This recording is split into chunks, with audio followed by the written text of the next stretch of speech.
believe we're about to get into game. We spoke about it earlier. We've seen a bunch of Blastoise since we asked for Blastoise. We have. I feel like you kind of spoke that into existence a little bit, but also I believe that Blastoise, again, is one of those meta picks that really was kind of expected to make more of an appearance here at this particular event. But let's go ahead and kick off this game number 1 of round 9 of Swiss, where Yuri will be leading with the Solgaleo as well as the Thundurus. And also on David's side, we've got the Thundurus and the Shadow Rider Calyrex.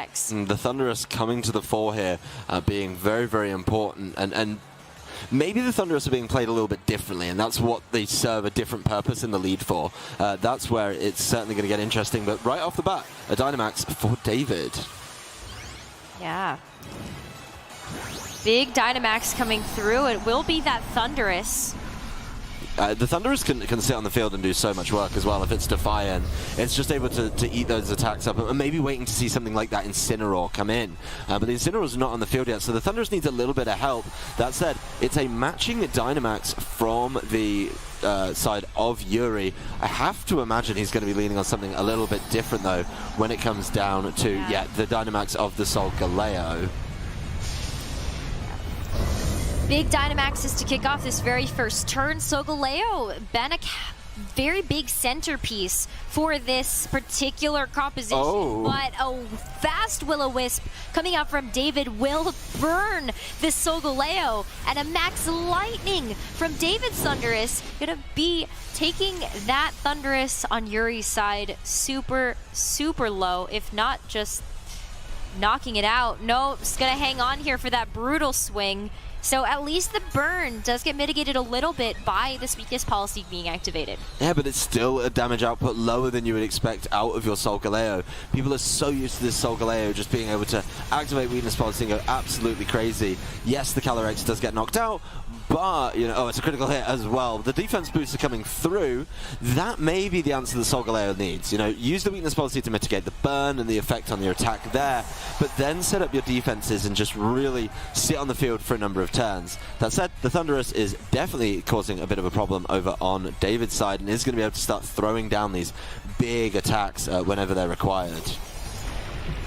David now revealing the Zacian as the third Pokemon that he brought to this game. And Thundurus for Yuri, I mean, it's pretty low here, and so maybe you have to go for something if you want to find value, something that is going to be Prankster activated, if maybe that's what you have, but can also just be Defiant.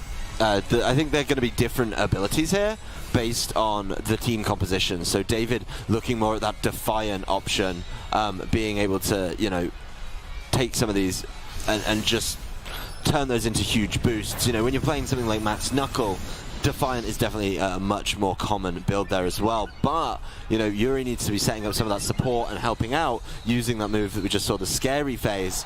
That's going to be the Prankster variety, and it's a tale of two Thundurus now. The Solgaleo, though, in the face of a Thundurus, setting up rather nicely, being able to get these Max Steel Spikes down, boosting its defense. Yes, the output is not exactly where he wants it to be, but it's still going to be getting those defense boosts, and as we saw way back, if you cast your mind back to round number 1, once it sets those boosts up, it's an absolute handful to deal with. It's really difficult to remove, whether it's the Max Quake boost, the Max Steel Spike boosts. It's going to be very, very tough if you don't have the damage output to really be able to deal with that. But take a look at this. You're going to send out the Incineroar despite recognizing that this Thundurus is built in such a way that the Defiant is going to be the more viable ability for this Thundurus, and so handing over Defiant boost. That's tough. This Thundurus could start running away with the game here, particularly because it just has this speed advantage. I don't see many clear-cut answers, particularly the last turn of Dynamax, where Incineroar can't even give it a fake out to buy a little bit of time.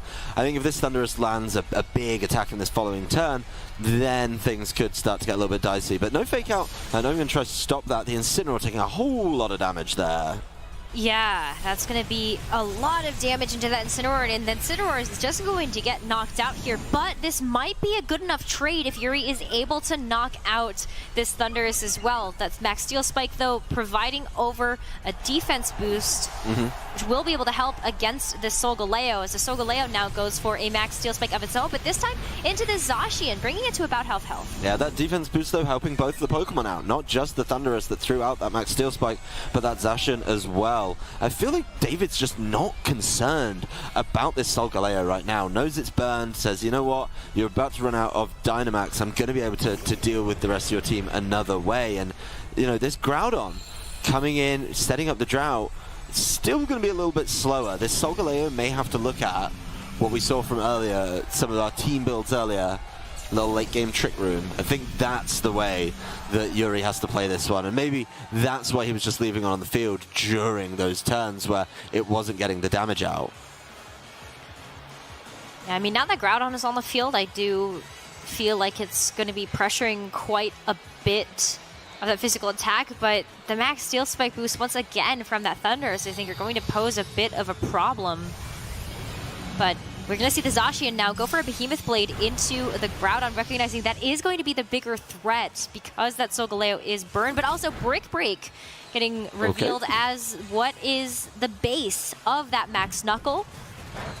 Fire back, though, of a Rock Slide as Solgaleo does go for the Trick Room, and based on the turn order that we saw in that previous turn, that's really going to play into Yuri's favor. Yep, he needs to get a big amount of... I mean, he's going to be able to take out one of these Pokemon, I think, guaranteed, if not both. Of course, David does have one more Pokemon remaining, and that could entirely mix things up, depending on what it is in the back, and this could be the turn to maybe switch. I like the Protect here, just scout out what's going on and see what work you've got to do. But Groudon, you know, in a great position to take knockouts on either of these Pokemon right now.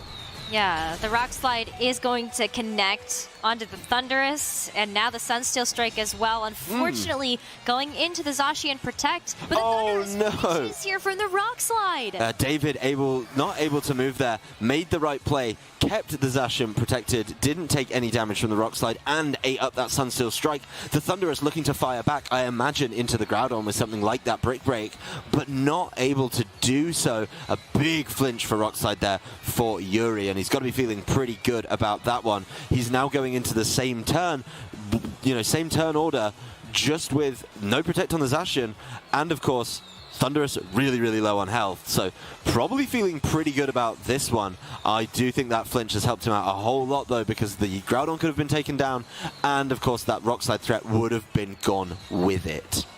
Yeah, I mean,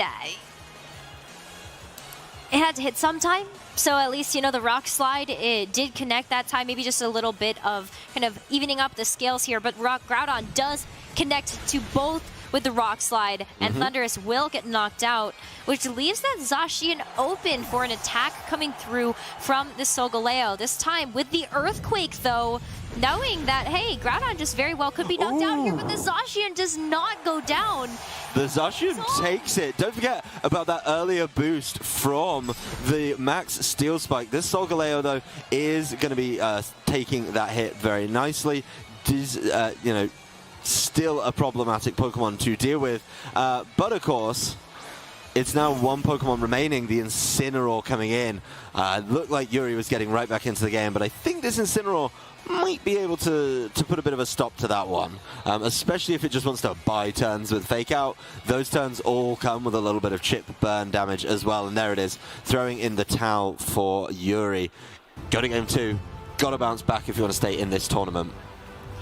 Yes, but I think some really good adjustments can definitely come through. I mean, that was so close, and that Rock Slide could have gone differently for the first time that it got thrown out, and yeah, it was a tough one. I mean, it was a real tough beat for Yuri to, you know, come that close. I think if you take out the threat of the Zacian nice and early on, if you take it out with that Earthquake, then that trade is fine, right? You know, trading a Groudon is absolutely fine, because then you're just Solgaleo with boosts, bear in mind, against the Incineroar. That's a whole lot closer. That's a very different ball game because you can start earthquaking it, you know, and I don't know how much damage the Incineroar would have been able to do with flare blitzes and stuff. Yes, obviously the burn damage was ticking there, but it would have been a whole different game if you didn't take that Sacred Sword damage the turn before. So really tough for Yuri there, but he did play to every single out.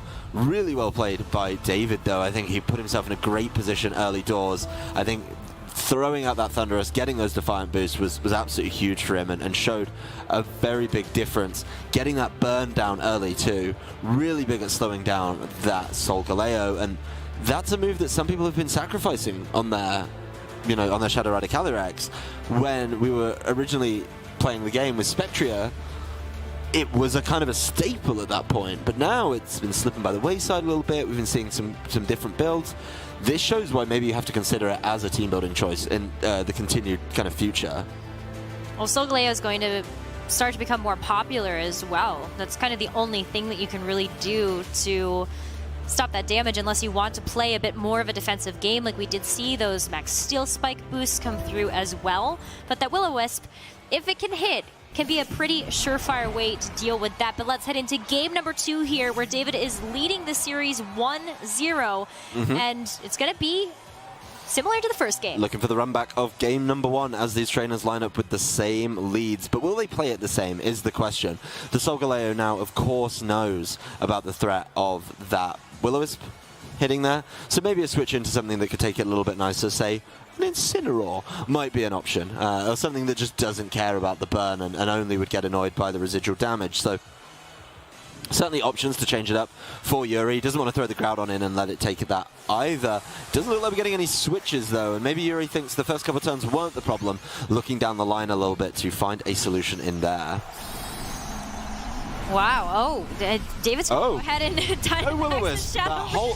That whole point is null and void now. Yeah, that is not the Thunderous. That is the Shadow Rider Calyrex getting the Dynamax factor on David's side, but also Yuri maybe calling this correctly, not having to worry about the Will-O-Wisp anymore, and just gonna go for the Dynamax on the Solgaleo as well. This opens up a whole new ball game when it comes down to how this game 2 can play out. Oh yeah, this is a very different turn 1, just in that one change of Dynamax from David and giving up the Will-O-Wisp. That said though, the Shadow Rider Calyrex still gets to fire off Max Phantasm, and it still does a huge heaping of damage. Yeah, that's going to be a big amount of damage. That Thunder is also going to be dropping its defense, but also David doesn't have to worry about that drop. It's not a Defiant Thunderous, but Thunderous still able to use that Brutal Swing. Not nearly as effective anymore though, as yes, you get the weakness policy boost, and that's a lot of damage going that Solgaleo's way. Yeah, but look how much the Solgaleo is going to be able to do in return because there's no burn. That Calyrex just clinging on. My goodness, that is close. Wow. That's not what Yuri wanted at all. That Brutal Swing. He really wanted that to be enough damage to be able to secure the knockout onto that Calyrex. Yeah, that Calyrex really needed to get there, I think. And this Calyrex, I mean, just does have to be careful. The Thunderous could still pick it up with a Brutal Swing, just following it up.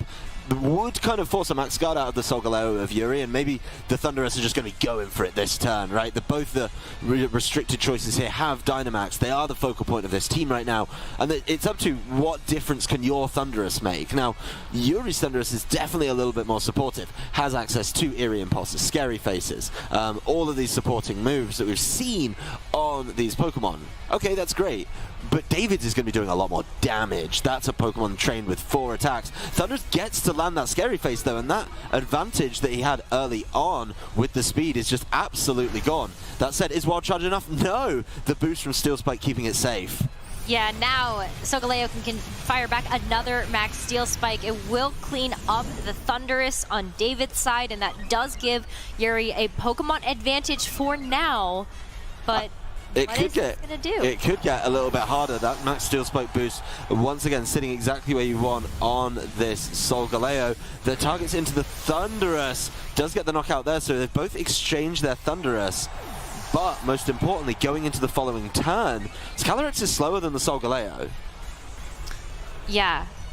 Solgaleo is, and the Calyrex are not super healthy right now, but it really depends on what's going to be the Pokemon that David and Yuri decide to reveal for this next turn. It's going to be Zacian now coming out for David, and now Groudon as well being revealed for Yuri. It comes down to what these speeds look like, but... Well, a stiff breeze in either direction is going to be probably taking out either of these Pokemon that is currently Dynamaxed. I mean, very low amounts of health. But the big thing is, what are you willing to give up to get there? That's the big thing. I mean, David has the Zacian, which is going to be the fastest thing around, because it's not been caught by any scary faces. This Calyrex probably just easily going to get picked off, and that kind of puts the pressure on Zacian. Like, what do you want to deal with? Because you're going to be the only thing really putting in a shift this turn, unless he decides to switch out the Calyrex, which obviously would give up his last turn of Dynamax. It is important to get that speed back, though, and I have mad respect for David for making this play. It's a tough call, but you need that speedy advantage at the end, and to boot, you get an Intimidate down on the Groudon. Yep.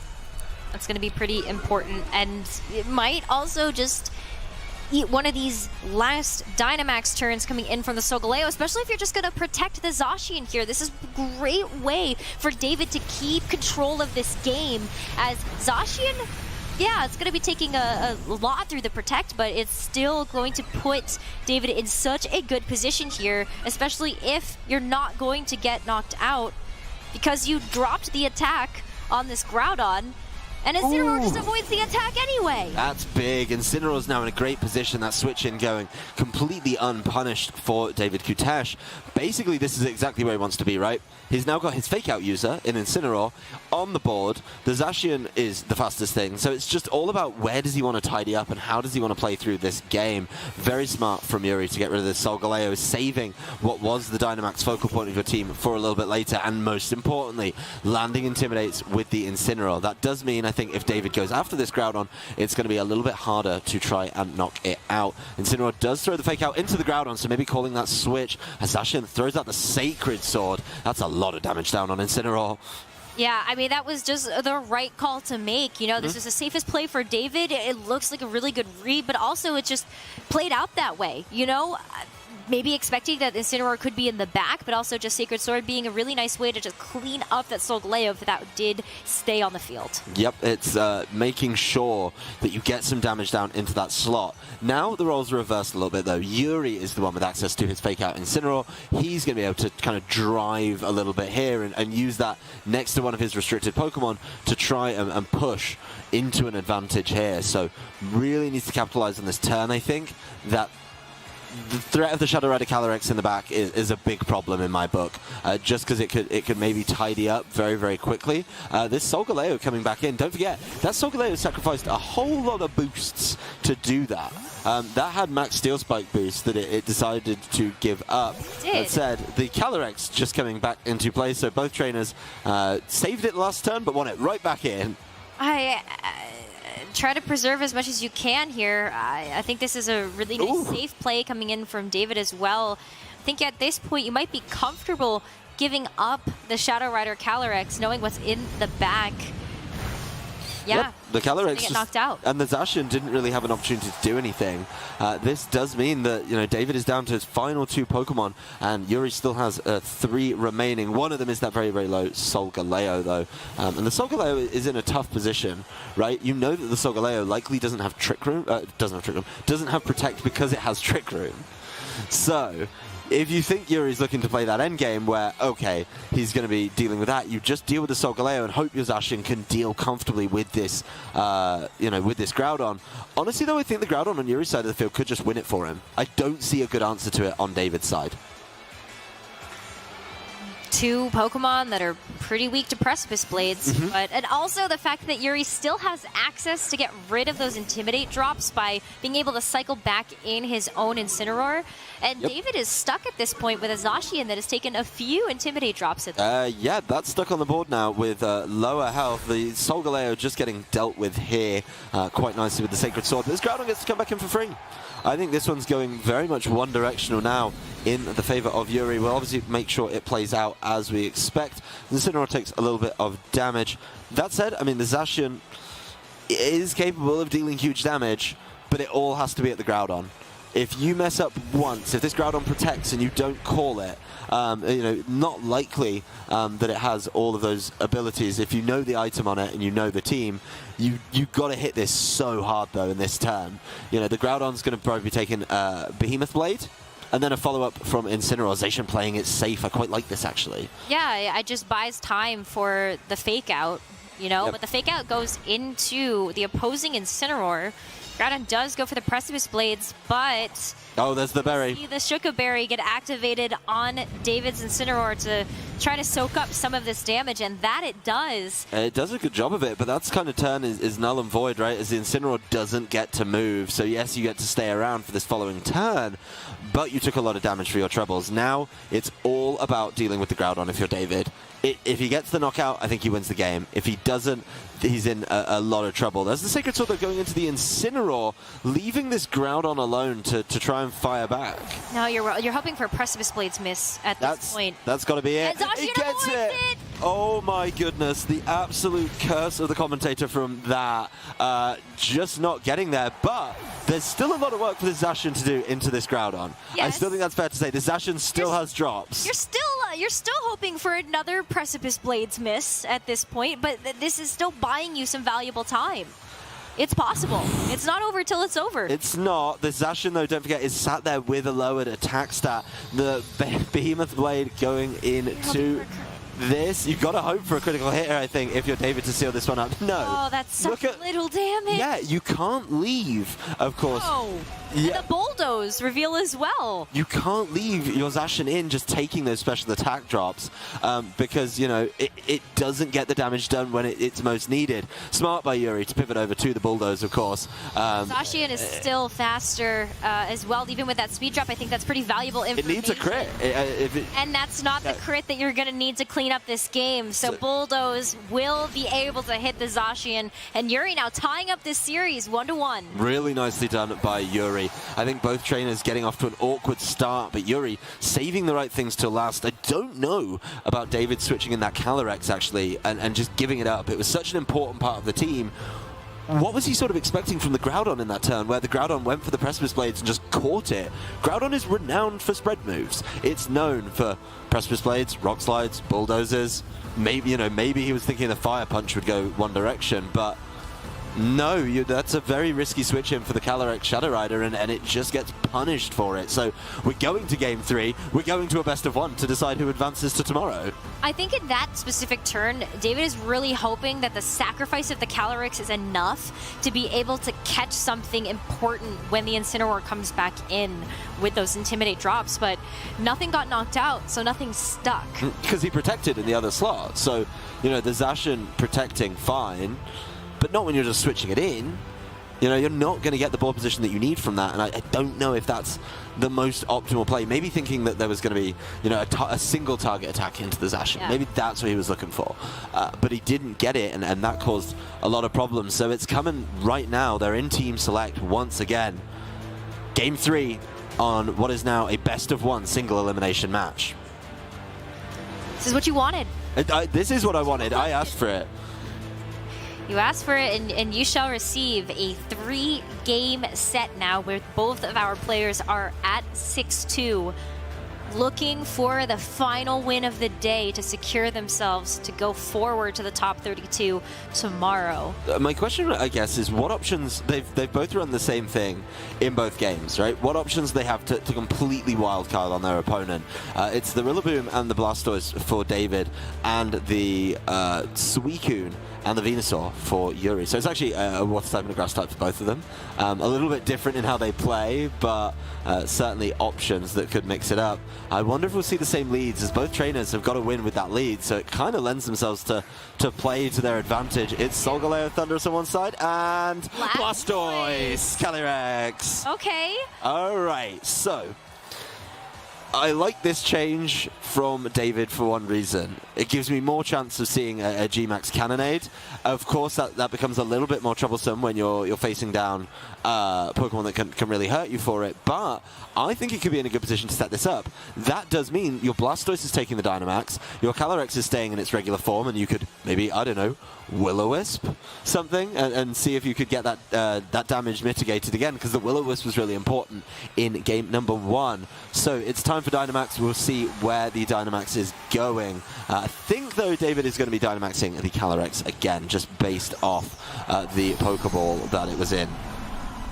Yep, it's going to be the Shadow Rider Calyrex. Sorry, you do not get to see the Gigantamax Blastoise, but I actually think this works out really, really well in David's favor, especially if you're just able to get some really big damage out. I feel like the Thundurus is going to be the biggest issue, but also Yuri could just say, well, last time you handed over the weakness policy boost to me. Maybe that'll happen again, and maybe I can do something different with my Thundurus. Yep. I love the Solgaleos and getting the weakness policy boost pretty much for free. The Thundurus can be stopped from giving it, but then you have to be careful with what you're attacking into it with. Blastoise Fake Out stops that Brutal Swing setup. I love this from David. This is definitely one of those plays that I really enjoy, and he's just going entirely after the Thundurus. Yeah, doesn't even want to give over the weakness policy boost to Yuri. That definitely helped out in that second game, and so not only does Calyrex at this point get the knockout, but it also gets that Grenade boost. A big Max Lightning, though, onto the Blastoise, and it doesn't even knock it out here. Blastoise still going to stick around for another turn. Blastoise, one of those Pokemon that can carry the Assault Vest and just hang on, turning those one-hit knockouts into two-hit knockouts. But David Koutesh did get rid of the Thundurus, and now, unless Yuri has, a specific option to set up his own weakness policy, David may just be trying to leave this Solgaleo with just its regular attack stat. There are options that it could set it up with. Bulldoze. Bulldoze is one, but is the Bulldoze going to be super safe? That's the big question. There it is. And honestly, after the Grimnay, is the Groudon even going to be allowed to do anything? That's a great question. This Grimnay Calyrex could just say, you know what, Solgaleo, not worried about you, mate. Just going to keep wailing on your partners so you can never set it up, and then I'll deal with you at the end. We'll see where it goes for it. The Solgaleo is waiting with the Max Guard this turn, and Calyrex Max Phantasm does go for the Groudon. Does go for the Groudon here. It's not going to get knocked out. That's taking that pretty handedly here.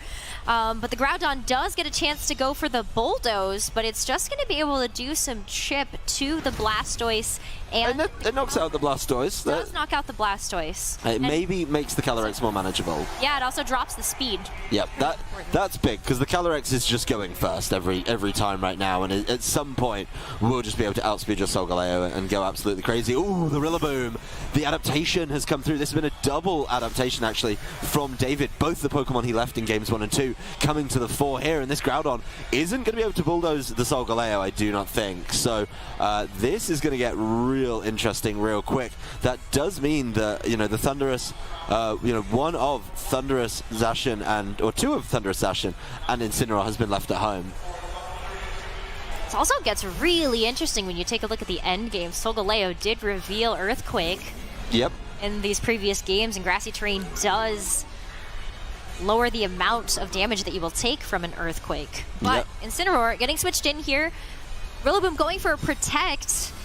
Just trying to buy some time through these final few turns of Dynamax here, as another Max Phantasm into the Incineroar does take it to about half, but that does leave the Solgaleo available to do something here. And so now it's going to fire out with a Max Quake just to try to boost up those special defenses. It's not going to do a whole lot to that. Calyrex does not have the weakness policy activated, but that special defense boost might be pretty big. It's going to need the special defense boost, because I can very much see a situation where it's left in front of this Calyrex in the late game. That said, David's just been leaving the Solgaleo alone. He doesn't care. He's not letting it set up. This does get a little bit harder, of course, when we move to non-Dynamax. You're not getting to Max Phantasm, and you just got to be careful. The Incineroar now has access to Fake Out. The Rillaboom is going to be able to be slowed down in this turn, but the Rillaboom is really not the problem right now. I think the Calyrex Shadow Rider still causing that conundrum, and without the Dynamax, his knockouts get a little easier to reach for. fake out as predicted into the Rillaboom, and also Calyrex going for the Will-O-Wisp. It will connect onto Yuri's Solgaleo, and now what little damage it was doing is going to be even smaller, but Solgaleo going for the Trick Room, changing the speeds around. Yep, no need in this one to try and go first. You saw that the drop from Bulldoze wasn't enough, and now, you know, we've got that Trick Room set up. But the Solgaleo is in big trouble without its weakness policy boost. The Solgaleo is not going to be doing enough damage. The Rillaboom is going to be able to start just throwing down some damage soon, and that's a big concern, I think, if you're in Yuri's shoes. But I love that he set up the Trick Room. I wasn't immediately thinking it was the next choice play once the Dynamax was over. I think the Solgaleo needed to keep putting damage down, but getting itself set up nicely. Yuri could swing this very quickly just by attacking first a couple times. Yeah, there it is. Flare Blitz in the sun, huge damage. Yeah, that's absolutely big, especially because we didn't see a priority move get selected there from the Rillaboom. Who knows what other move that could have been, as Solgaleo now gets to move next with a Sunsteel Strike, heading right into the Calyrex. Still doing a significant amount, but here comes the Astral Barrage, and this is kind of what Yuri is hoping for. Maybe that special defense boost being enough. Incineroar doesn't get knocked out here. And now the weakness policy finally activated on this Solgaleo. Yeah, the weakness policy really, really big there. Being able to make up for that burn a little bit as well. And that burn's not even going to start ticking down because of the grassy terrain that Rillaboom provided. So not even able to rely on that as an option to try and get the knockouts. It's going to be really, really tough for David here. One more turn of Harsh Sunlight as well. I think Yuri could capitalize on that very nicely with his Incineroar. That said, what David has last is going to be absolutely huge. It's going to be the Zacian, and that is not going to appreciate the Trick Room in the slightest. No. You know, at this point, I think Yuri has a couple of options. The sun is still up. Maybe you do take advantage of that. Maybe you read a Protect here. Maybe you bring in the Groudon. The Groudon's not looking super healthy either. But yeah, here comes the Protect from the Zacian. We've seen this before. David just playing it a little bit safe as the Incineroar goes for the Flare Blitz right into the Protect from the Zacian. And now Solgaleo going for the Sunsteel Strike. At least it did choose the unprotected target. Yep, and that as well is now after the weakness policy boost. So Calyrex not able to deal with it. Yuri has taken complete advantage of the game in this Trick Room. Really, really nicely done. Waiting so long to get to that position, and now it's 3v1. I mean, the Zacian is good, but I don't know if it's this good. It's going to be a tight one. We've seen some big endgame Zacian turns, but it's got a lot of work to do because of the Trick Room. Yeah, there's 2 more turns of Trick Room, so that's going to be a lot for this Zacian to have to chew through. At least grassy terrain healing will be over in 1 turn, but no, that's it. David doesn't want to reveal any more information. It's going to be Yuri taking